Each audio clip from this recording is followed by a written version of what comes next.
एक कट्टे में एक अज्ञात महिला का शव बरामद हुआ था जो रजाई से ढका गया था और उससे काफ़ी दुर्गंध आ रही थी। वहाँ पर जो लोगों ने उसको देखा, उसके बाद पुलिस को इन्फॉर्म किया। उसके बाद थाना प्रेमनगर की पुलिस और उसके बाद सभी अधिकारियों द्वारा मौके का मुआयना किया गया था। मेरे द्वारा भी स्वयं वहाँ निरीक्षण किया गया था। तो ये बात बहुत क्लियर थी कि उक्त महिला को हत्या के बाद उस कट्टे में रख के वहाँ रखा गया है। तो क्योंकि उस महिला की शिनाख्त उस समय नहीं हो पाई थी और इसलिए चौकी प्रभारी द्वारा स्वयं इसमें वादी बनकर अभियोग पंजीकृत कराया गया था। धारा 103 में अभियोग पंजीकृत किया गया था क्योंकि महिला की हत्या और उसके बाद के सिनेरियो में ये एक बहुत चैलेंज के रूप में हमारे सामने रखा गया था। इसलिए सभी टीमें, हमारी करीब 8 टीमें इसमें लगी थी। सबसे महत्वपूर्ण क्योंकि महिला अज्ञात थी, उसके बारे में कोई भी किसी भी प्रकार का कोई क्लू नहीं था, किसी प्रकार की कोई भी सूचना अंकित नहीं थी गुमशुदगी की। इसलिए मैनुअल पुलिसिंग के तहत करीब 30 कॉलोनियों में जो उसके आसपास 6 किलोमीटर के दायरे में अलग अलग जगह पे जो अवैध रूप से जो कॉलोनियाँ हैं या जो लोग बाहर से आके वहाँ रह रहे हैं, उनका एक बहुत ही वृहद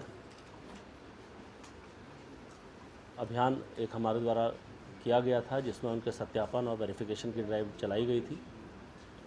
करीब 5000 से ऊपर परिवारों को इसमें चिन्हित किया गया था जो वहाँ रह रहे थे और जो मलिन बस्ती या बाहर से आके यहाँ पर जो रोजी रोटी के लिए लोग लगे हैं, उनकी एक सत्यापन की कार्रवाई की गई थी। इसमें एक महत्वपूर्ण सफलता हमें 19 तारीख को मिली थी, जिसमें उसी के पास में एक कांस वाली कोठरी करके एक जगह है, जहाँ पर ये ज्ञात हुआ था कि एक व्यक्ति जिसका नाम रंजीत शर्मा है, वो कुछ दिन पूर्व उसके पास एक महिला आके रुकी थी जो फरवरी माह से उसके साथ रह रही थी और उसको उसने अपनी एक वाइफ के तौर पर बताया था।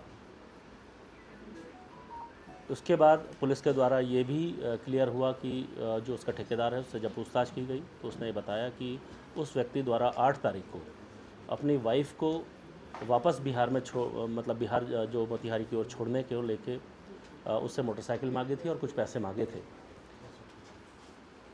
उसके बाद ये व्यक्ति के बाद वो महिला वहाँ नहीं थी, उसकी बच्ची ज़रूर वहाँ उसके पास थी जो उसकी दूसरी बीवी के साथ उसको रखा गया था। तत्काल पुलिस ने मौके पर पहुँच के उस व्यक्ति को, जिसका नाम रंजीत शर्मा है, उसकी अरेस्टिंग करी। जब उससे सख्ती से पूछताछ की गई तो उसके द्वारा पूरा घटनाक्रम पुलिस को बताया गया। यह जो महिला है इसका नाम रूपा है, जिसकी उम्र करीब 30 से 32 वर्ष है और ये जो अभियुक्त है रंजीत शर्मा, इसकी पहली वाइफ है और जो इसके साथ इसकी शादी हुई थी।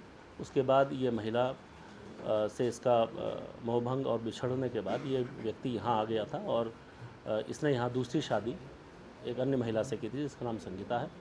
उसके साथ ये यहाँ रह रहा था, लेकिन पिछले फरवरी माह में ये महिला इसके पास दोबारा आ गई और उसके साथ रहने की इससे जिद करने लगी। इसी बात को लेकर इनका मनमुटाव और झगड़ा चल रहा था और 8 तारीख को इसके द्वारा इसकी हत्या की गई और हत्या को छुपाने को इसको कट्टे में डाल के इसे बाला सुंदरी मंदिर परिसर में वहाँ पर रख दिया गया।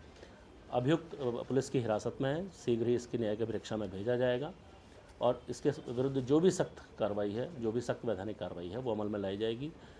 एक ब्लाइंड मर्डर केस को थाना पुलिस, एसपी सिटी और इनके नेतृत्व में, सर्कल अफसर के नेतृत्व में बहुत ही बेहतर तरीके से इसको खुलासा किया गया। पुलिस ने लगातार मेहनत की। इसमें मैं एसओ प्रेमनगर और चौकी इंचार्ज को बधाई देता हूं, साथ में पूरी टीम को बधाई देता हूं। इनके द्वारा बहुत मेहनत की गई। मेरी ओर से 2500 और आईजी साहब की ओर से 5000 के नाम की घोषणा इसमें की गई है। मैं शीघ्र इसमें एक अच्छी विवेचना के लिए इसको निश्चित तौर पर हमें जो हमारे हेडक्वार्टर है वहाँ भी इसको प्रेषित करूँगा। Thank you.